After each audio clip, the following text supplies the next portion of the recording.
morning, everybody, and thank you for joining us today at the HR Breakfast Club. My name is Rachel Archer, and I'm the Client Services Manager within the Employment Law and Investigations Group of the AL Lawyers.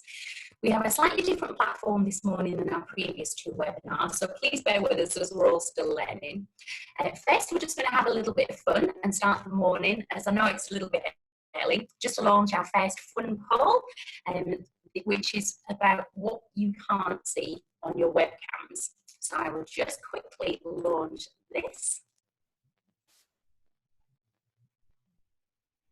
Okay, and whilst we're waiting for the results, throughout the webinar, if you're able to type any questions that you may have in the Q&A box, which is the icon at the bottom of your screen, rather than the chat box below, we were trying to get you to your questions throughout the presentation and at the end.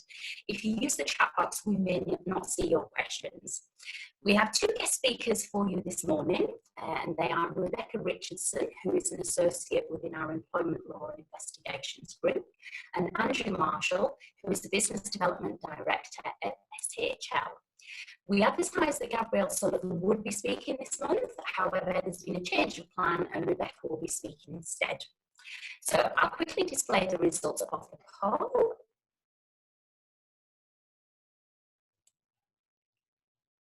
Okay. And share the results. Okay, no problem. So yes, the poll's pretty much as I expected them to be. So moving on, I'd like to pass you across to Rebecca. Rebecca, are you there? Maybe. Okay. All right. Okay, it's me. Hi, everyone. So this is my first Zoom HR Breakfast Club, and it was a bit short notice, so bear with me. All right, let's see if I can do this share screen thing.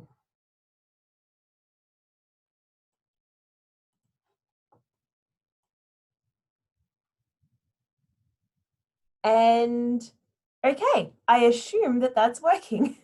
Until someone tells me otherwise, I'm just going to assume that that's working now. All right. It's all good, Beck. Yep. All right. Great. So welcome everyone to the HR Breakfast Club for May. This month we're talking about the future of employment, and I'm just going to give a little bit of an update about what's happened in relation to COVID-19 since you last had HR Breakfast Club with Gabrielle, which was about halfway through April. Okay. So we'll look at, like I said, a little bit of an update on what's been happening. So there's just a couple of changes to JobKeeper, and there's just some information from Safe Work Australia, which is relevant. Then we're very lucky to have Andrew Marshall presenting. And then finally, we should have some time for some questions and answers.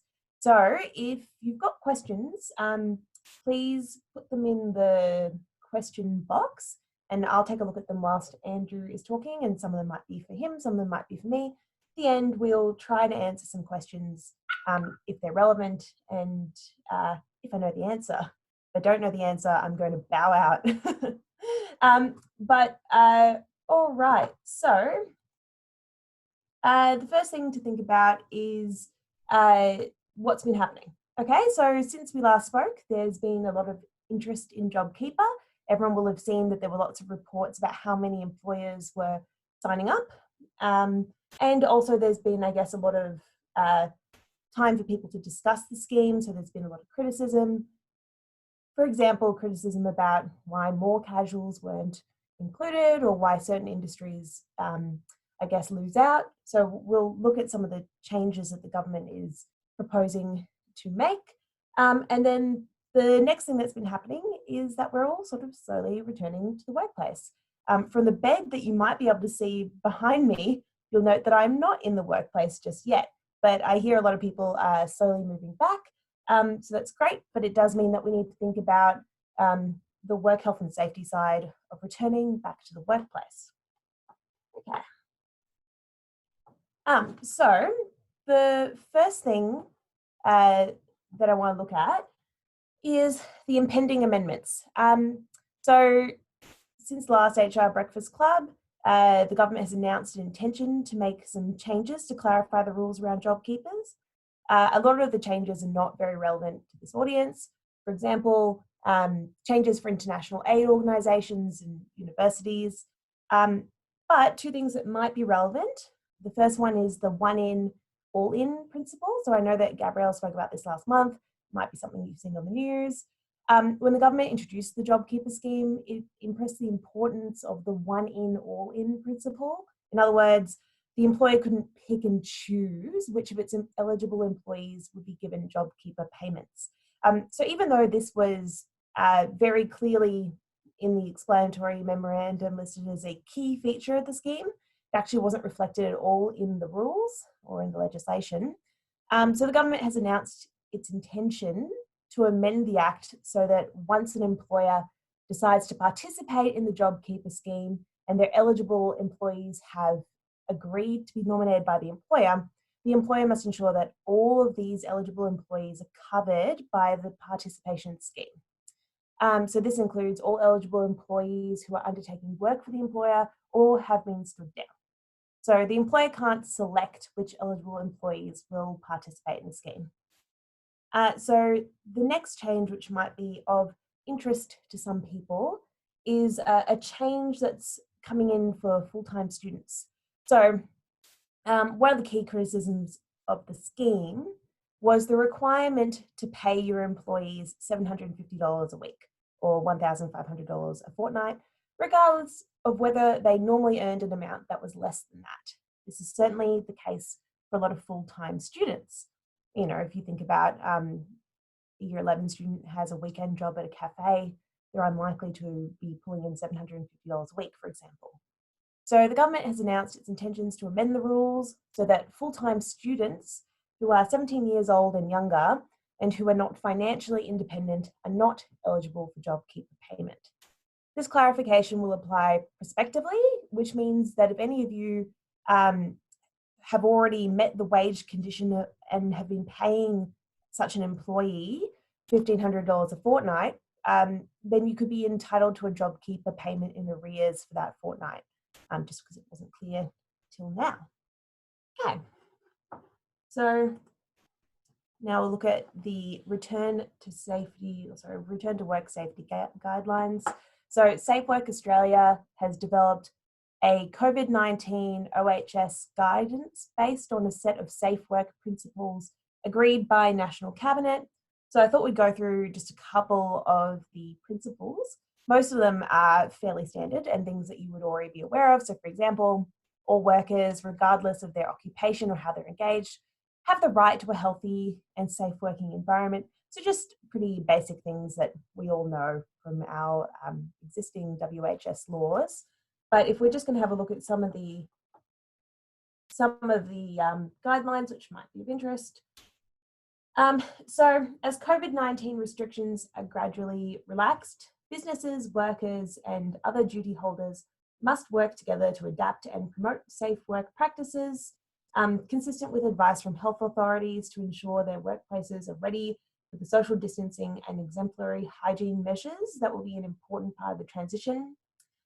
So it just means it's probably good to have communications with your staff, making sure that everyone is aware of any WHS changes that are going to happen in the office. And we can talk about some of those WHS changes that will happen in just a moment. So it's now expected that businesses and workers are actively controlling against the transmission of COVID. So they need to be working consistently with the latest advice from the Australian Health Protection Principal Committee. So in other words, it's really important that businesses are up to date with the latest health advice from the government. Make sure that you are, complying with things. It's really a good idea to always be looking probably at the WorkSafe or Safe Work Australia website. That's where you can see a lot of the updates, or you can also look up the Australian Health Protection Principal Committee. In terms of sort of latest advice, I had a quick look at the latest advice from the Australian Health Protection Principal Committee that's relevant to workplaces. So AHPPC recommends that where vulnerable workers undertake essential work, a risk assessment must be undertaken. Risk needs to be assessed and mitigated with considerations of the characteristic of the worker. So I think that's just indicative that even as we go forward, it's important that we still think about people who are vulnerable in the workplace and making sure that they're not placed at greater risk.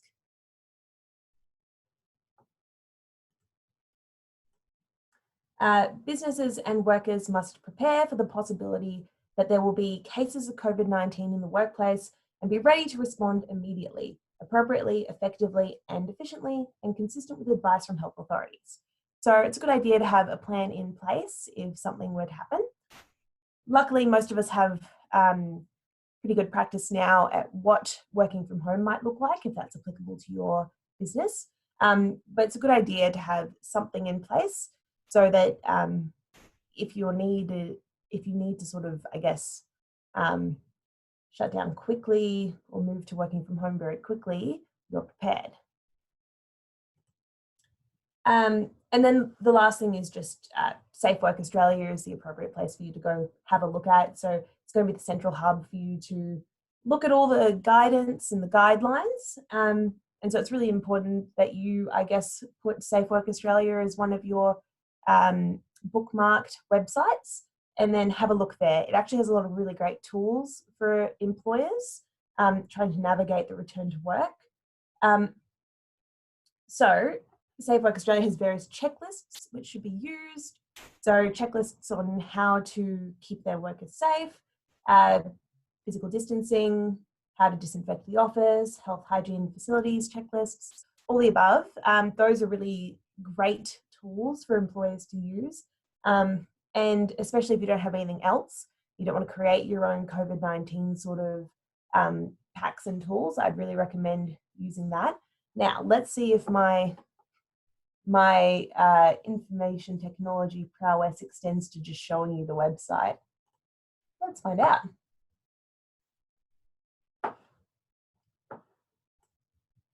Okay, yep, so I'm on the Safe Work Australia website.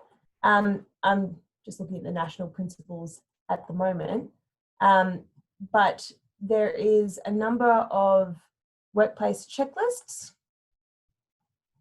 You can find them here. And there's a lot of other fact pages, etc. How to clean, disinfect your workplace, signage and posters for your workers. Look, this is something that you've all probably seen already, but it's just a good idea for you to have a look at and to maybe consider downloading and using a few of these checklists.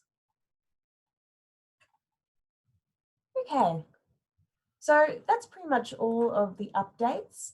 So if people have questions, then please pop them in the question box. Because it's my first time Zooming, I'm not particularly adept at seeing the questions at the moment, but I will attempt to have a read of them whilst Andrew is speaking. And I'll see if I can pick out a few which I think are relevant to the audience. And yeah, we'll see if we can answer them from there. All right, thanks. Rachel, I think it's your cue. Okay, thank you very much for that, Beck. That was great. Andrew, are you there? He is. Yes, I am. So this is Andrew Marshall, who is the Business Development Director at SHL, which I've already said, and also a good friend to the HR Breakfast Club. Andrew, over to you. Thanks, Rachel, and thanks, Rebecca, for those technical updates. I'll share my screen.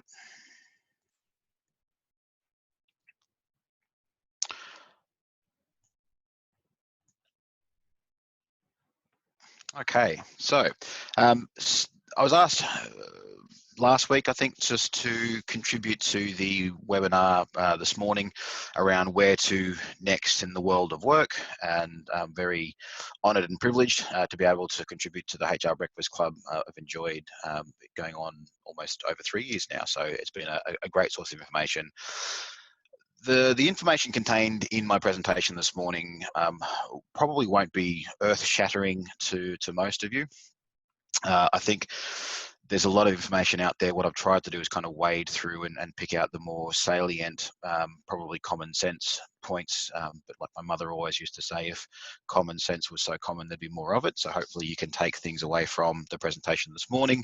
And by all means, happy to take questions and shares on the question and answer. I've looked down the list of attendees this morning, and we have some wonderful HR minds and luminaries amongst us as well. So I'm very keen to hear what others might think on the process.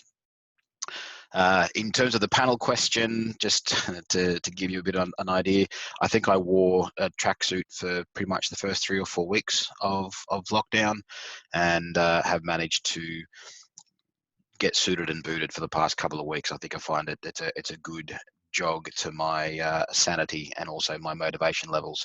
However, I must admit this morning I am wearing a shirt, tie and trousers and Ugg boots. It's a cold Canberra morning and my office can make my feet a little cold. Anyway, that's my story. Let's move on to the presentation. So where to next in the world of work?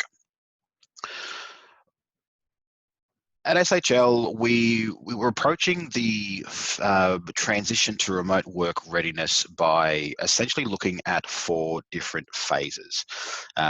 We have along the bottom, we have the timeline as we progress through the phases. And as we progress through the phases, we are finding that we should see an increase in productivity.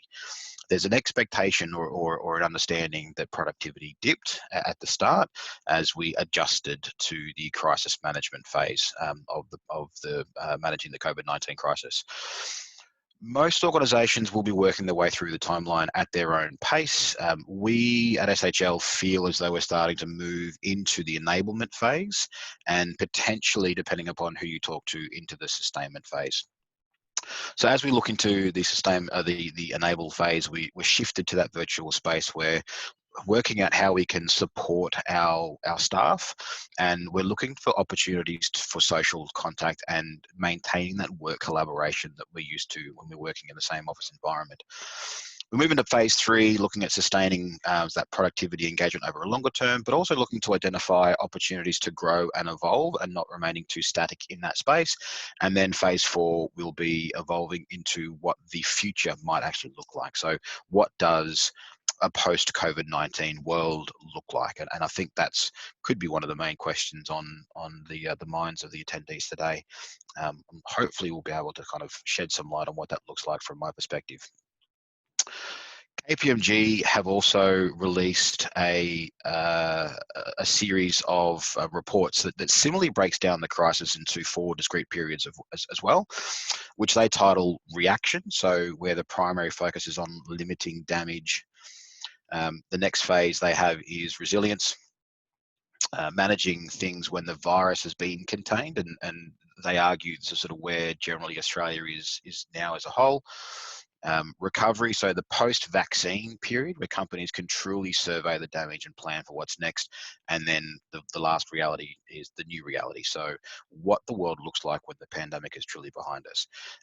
This would suggest quite a long timeline, but again, I think the productivity increasing over time as we go through those sorts of 4 phases as well probably sits. So that's a bit of an introduction to the phases from both an SHL perspective and a KPMG perspective. What I'm keen to find out from you today is, where do you think your organisation's, which phase do you think your organisation sits in today? So Rachel, could you launch the poll that features that question, please? So we'll give you a few moments to vote. We had so obviously SHL is a global organisation. We have a number of offices around the world. Our mainly run out of the UK and the US in terms of where our leadership is. So finding time to connect and engage with our senior leadership and organisation as a whole can be quite difficult across different geographies and timelines. We had a few sessions recently as to where we think we are, and SHL believes as an organisation we're kind of in that enable phase. So we're shifting to a new normal. It was around about that time that I realised I had to get out of tracksuit pants, because if that was my new normal, then things weren't going to go well for me. So I adjusted to a new enable phase for myself. That's probably enough time. If everyone's had a good chance to vote, let's have a look at the results. Interesting that we have a few companies in an evolve phase. I'd be very interested to hear from the attendees who voted for evolve and to kind of see what sort of organizations have gotten to the point where they're progressing through the timeline to the point where they've evolved post COVID-19. If they're interested, would welcome them to pop something either into the chat or the question and answer. But as I suspect, the vast majority of people in that enable phase, and a couple of people still in the adjust phase, and I think that's fair. I think there's still a number of organisations struggling with how do we work in the remote environment or the COVID-19 environment, still in that crisis management phase, and sometimes it feels like that never actually ends. So yeah, some interesting stuff there. So thank you for that. What I wanted to do is introduce you to an assessment that SHL provides called Remote Work Queue. So in terms of that transition from crisis management phase to the sustain phase, where we're looking at supporting our staff both working from home and supporting our managers in managing remotely, how do we actually do that? So how do we really drill down and provide that individualized one-on-one support to both our employees and our managers? So SHL has developed, in direct response to the COVID-19 crisis, an assessment called Remote Work Queue. So Remote Work Queue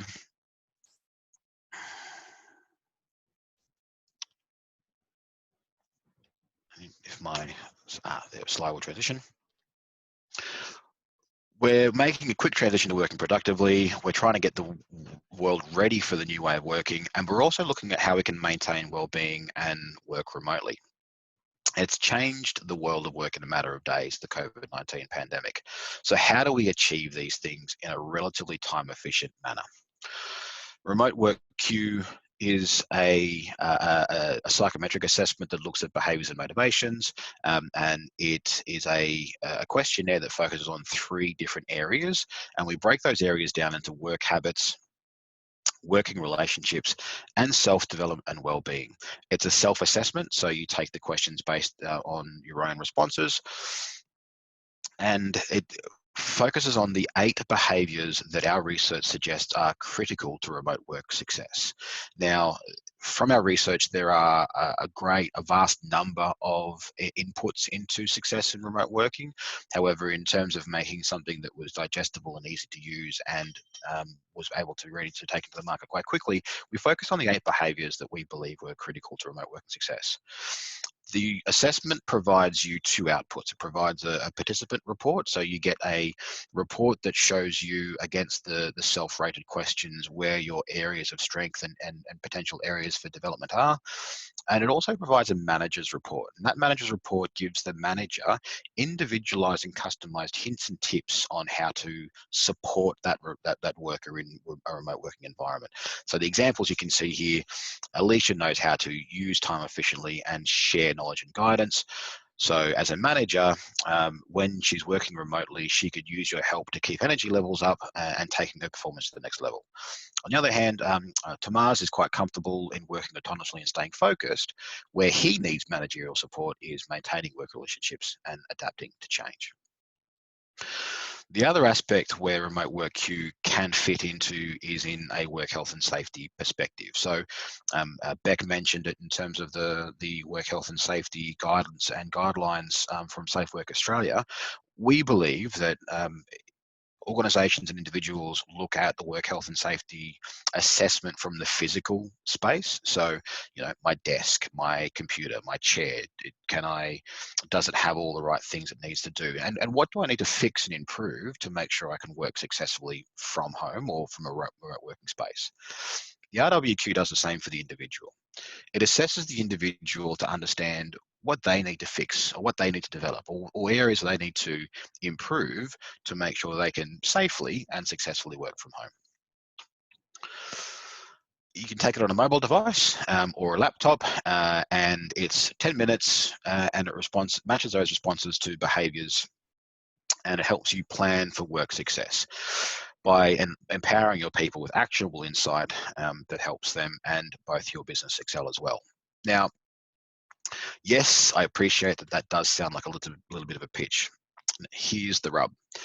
The link that you'll see there, and feel free to copy that down, what SHL has provided during this time is for all individuals who are interested and are curious and want to know about themselves and provide themselves with some self-insight, can take this assessment for free by following the link that's in the slide there, or if you Google SHL and remote work queue, you'll can navigate your way to a site that you can take the report for free. You will receive your own remote work queue participant report. However, you won't have access to the manager report. If organisations are interested in rolling out this sort of assessment across its staff and gaining the additional insight that it provides in terms of supporting managers managing remotely, and also aggregating data to understand where, as an organisation, you might have common themes and trends in terms of that area for development, so you can really focus your L&D spend on the right areas, then obviously there's a cost associated, and feel free to reach out and connect with me. We can have a conversation. But today, for those participants attending the webinar, if you are curious and interested, feel free to go to that website and you can take the assessment for free. When we look back at the last almost decade, 12 years, there has been significant change. So we go back to 2008 and we had the global financial crisis. Obviously that didn't really hit Australia until later, probably in that 2012, 2013 period. But you can see where we've gone from 2018, that global financial crisis. You know, that was a recession. That was stark. That was bleak. When we go to 5 years later, there's a period of hyper growth in terms of the economy. China emerges as the largest economy. We're looking at things like electric car ownership, smartwatches, and the release of things like the 100-Year Life, which is the Linda Grattan book, which is a fantastic read, talks about how people are getting older and staying in the workforce longer. So looking at diversity, so gender, age, ethnicity, and so on and so forth. We're not seeing that flow through to a large extent, particularly in the more senior levels from a gender diversity perspective, as we probably would want to in that space. We move along to 2017 to 2019. Unemployment rates ironically reach an all-time low, but we're not seeing the increase in productivity across organizations. So there's high uptake of employment, but necessarily productivity flatlining. We've got gig economy, Gen Z enters the workforce. 5G is released, and if you listen to the conspiracy theorists, that's probably where COVID came from, apparently. I don't believe that, but that's the nut cases. I probably shouldn't use that word, but there it is. And we're looking at an increase in well-being and mental health issues. So I think recently the World Health Organization has listed mental health or mental health related illnesses as the single biggest illness across the globe. And then we get to 2020 and everything changes. COVID-19 turns life on its head and changes life as we know it. But we're still looking at accelerating through all the things that we were doing up until this point. So what's the future look like? You know, sustainable, digital, agile, and human experiences. We might get lost in the crisis management phase, but as we grow and change through this period of time, that focus won't change.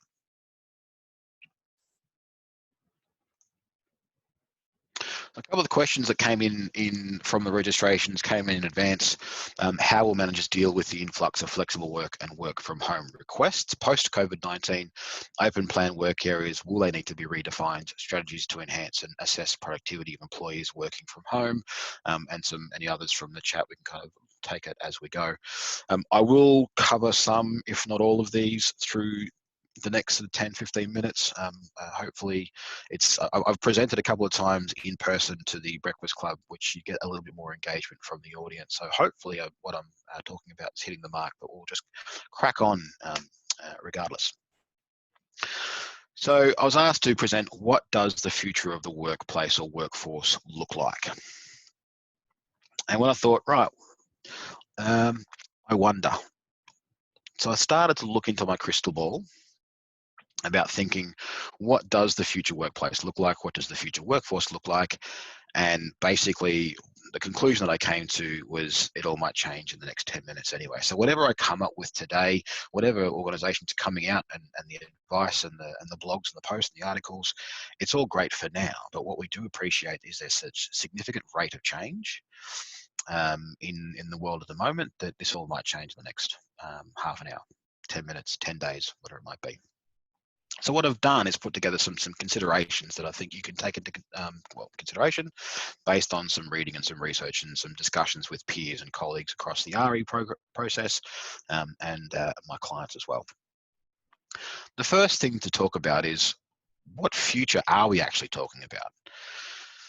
We can appreciate that things do change at such a rate that we get caught up in focusing on tomorrow and fail to put our organisations in the right position for the future. But we could also focus too far into the future and miss opportunities to take advantage of now and not support our staff now as well. So what future are we talking about? Is it next week, next month, next year?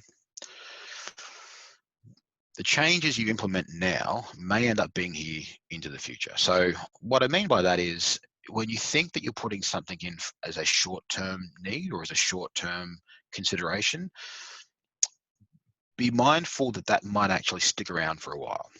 Whether that's because it just falls into place, or whether it's because people adopt to that new normal and find it difficult to get out. But that is also something to consider as well. So the short-term future. And the main short-term future for people is to look at achieving a safe workplace for the workforce you need to during the balance of the pandemic. We're not out of this yet.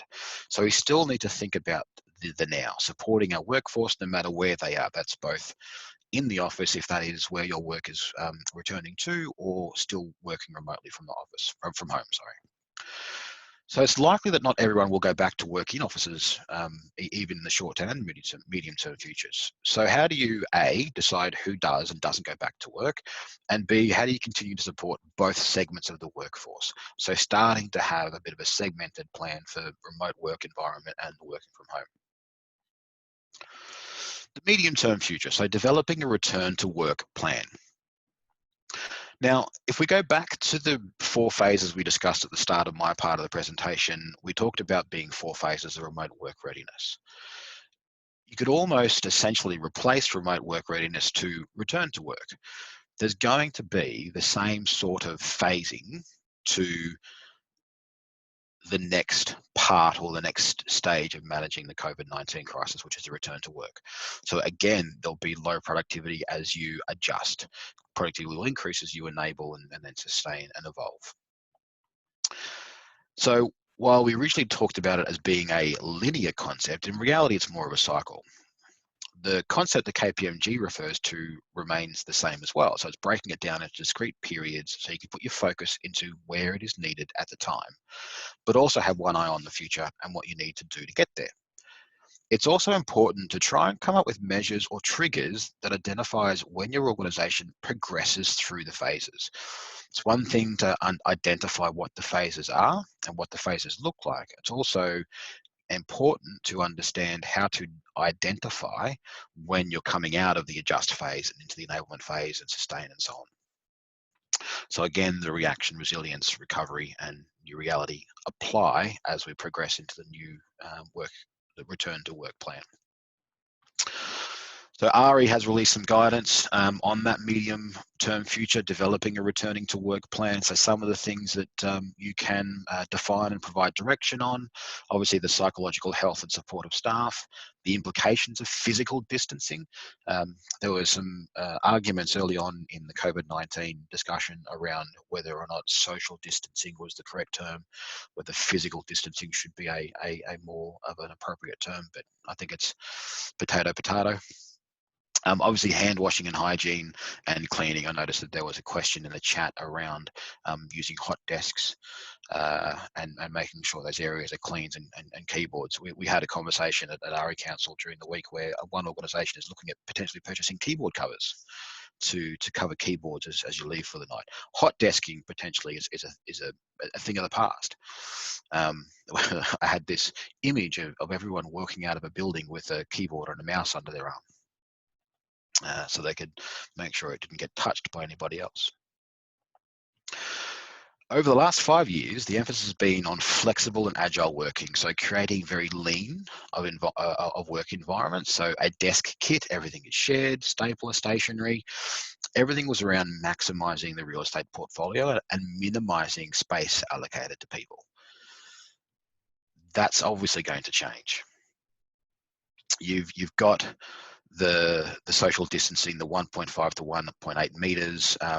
So where previously you may have had 10 people in a pod, you might only be able to fit 2 or 3. So it's the ability to return people back to the office is going to be tempered by a few things. A, desire. Do people want to go back to the office? And B, physical space. So where you could previously have 10 people in a pod, you can only fit 2 or 3. You can't fit everybody literally in the office based on the physical distancing requirements. I also read an article about some of the considerations when people asking people to return to the office. So, for example, their daily commute. One organisation estimates that a typical worker will come into contact with approximately 40 different touch points that could potentially transmit coronavirus throughout the day. 40 different touch points. So keyboard being one, but when you think about door handles, pedestrian crossings, lift panels, handrails, bin lids, kitchen taps, vending machines, everything's being pulled and pushed and turned. I went to the Civic Canberra Centre yesterday and parked underground and went to get the lift up to the shops. And there's a sign next to the lift saying the capacity of this lift is 1. Imagine if you're in a building that services or houses 1,000 individuals, and you've got 3 lifts on the ground floor, and you can fit 1 person in a lift at a time. How long is it going to take you to get into the building door to your desk? Might be half an hour before you can even get to your office. They're talking about things like removing crockery, cutlery, any kind of shared consumables, replacing them with things like recyclable coffee cups or paper plates or cardboard or wooden knives and spoons. If you had the communal jar of Nescafe on the side, if you had the communal jar of Arnott's biscuits that everyone would, 30 people a day dipping their hands into the Arnott's biscuits to get a new biscuit, that's gone. Do you buy individually wrapped biscuits? Do you buy individual sachets of coffee? Do you buy individual plastic wrapped plastic cutlery that people can use in the kitchen? So these are some of the considerations that people are thinking about in terms of creating the post-COVID-19 work environment. And how long do they stick around for? How long is that medium-term future?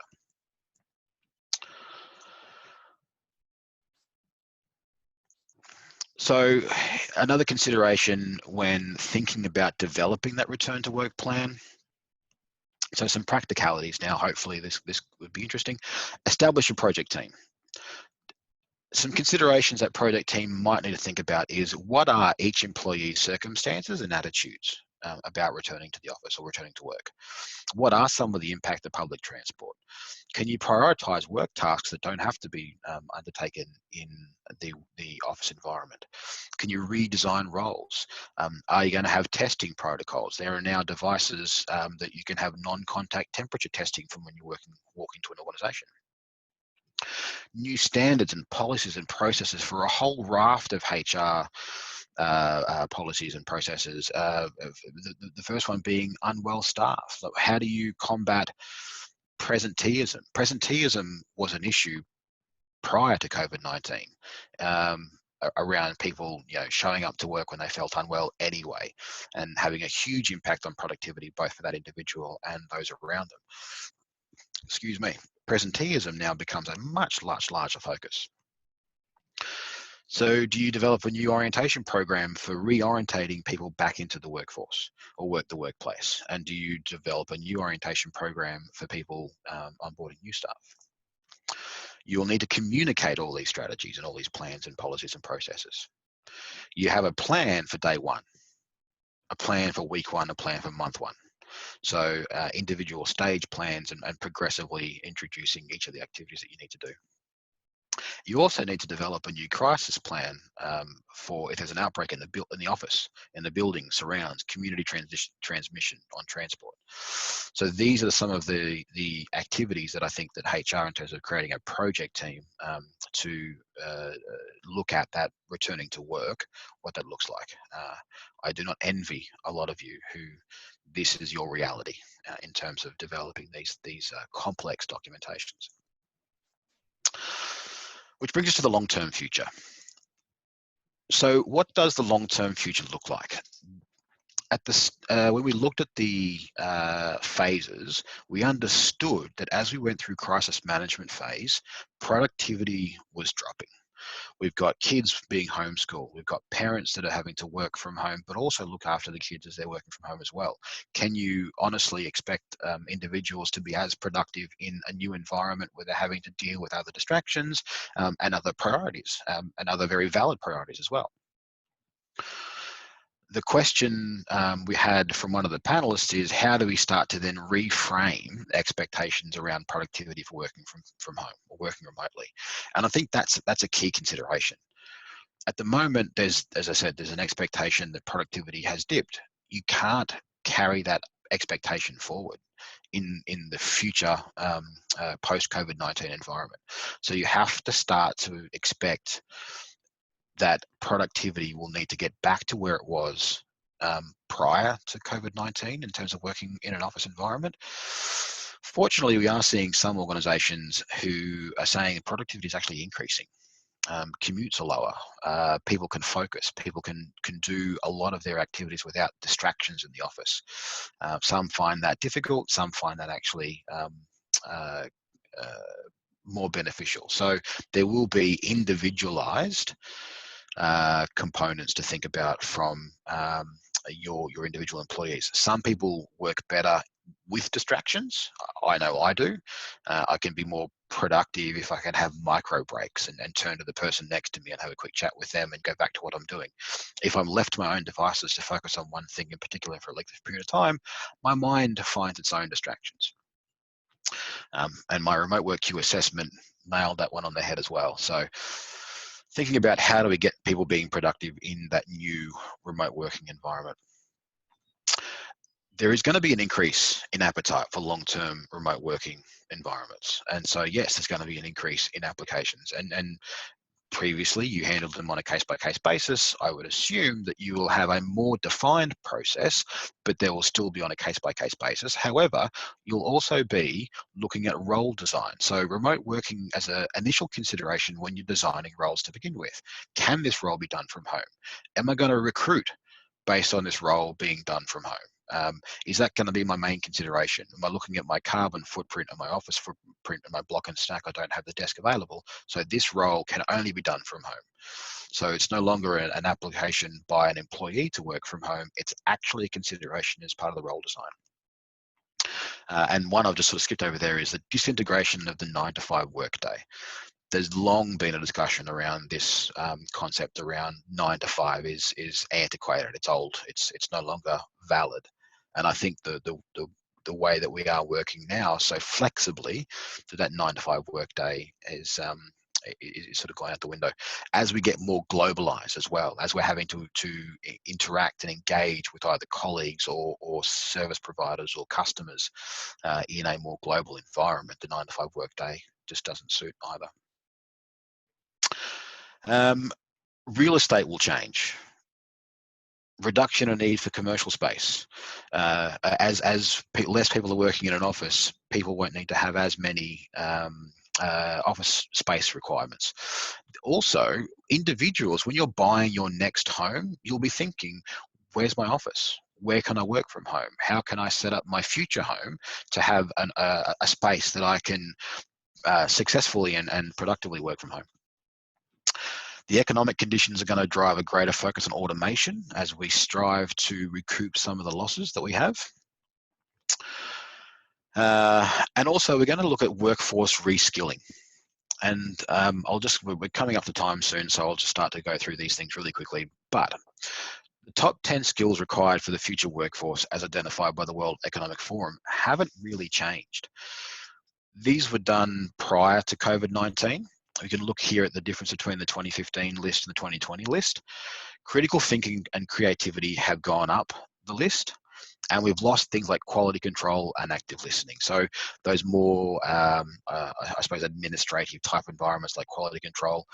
And we've added things like emotional intelligence and cognitive flexibility.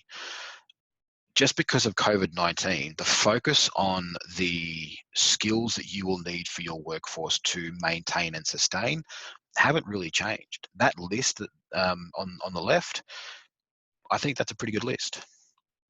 So what you want to do is find out the skills and capability your current workforce has, and then you need to launch a tailored learning journey to close the capability gaps. Start now, be agile in the process, and by all means, protect L&D budgets. When we go through economic downturns, one of the things that often gets set aside very, very quickly is people's training budgets, because we can't afford that. Now is not the time to not invest in your people. Your people will be the catalyst for growth, catalyst for getting back to some level of normality. Investing in your people will be the wisest investment that you can make. So that's the presentation I put together. Thank you for listening to my voice drone on for the last sort of 25 minutes, half an hour. I will end with just a couple of fun little memes that I found, and then I'll hand back to Rebecca so she can answer some questions. You've probably seen these. These are some of my favorites. Obviously, this is the American version of Where's Wally? It took me about 3 minutes to find him still, I think. This is what the Last Supper would look like if it was done via Zoom. I'm still teaching my son social distancing using his toys and his dolls. He still hasn't quite got it. One of my favorite movies, Groundhog Day. It's quarantine day again. It says, working from home. My son's favorite book is The Atlas at the moment, which is good because he won't be able to visit any of those countries for the next 20 years. And he's one for children of the 80s.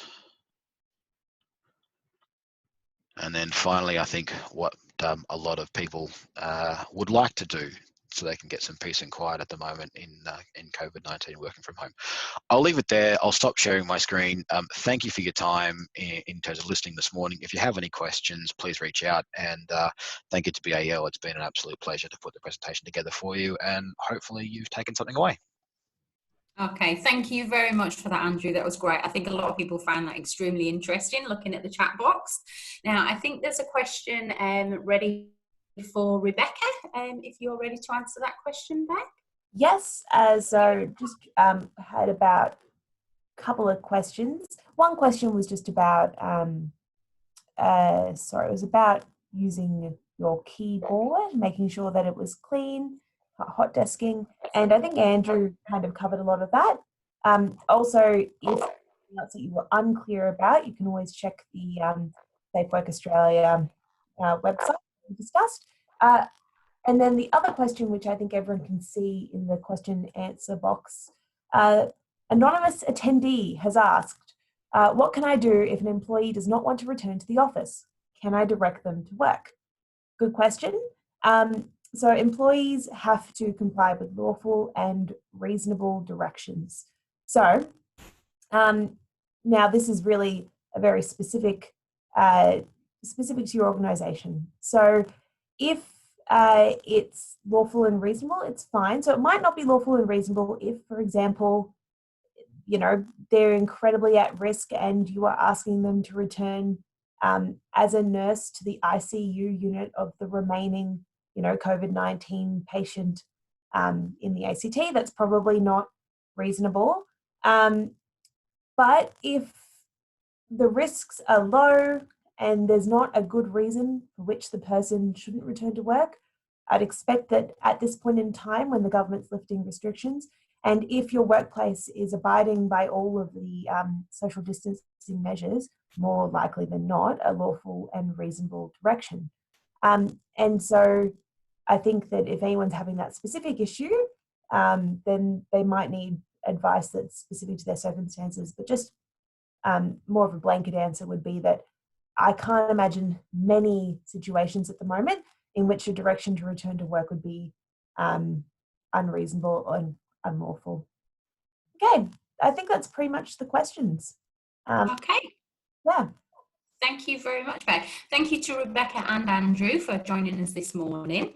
And I'd like to thank you all as well for joining us. Our next HR Breakfast Club will be held on Friday, the 19th of June.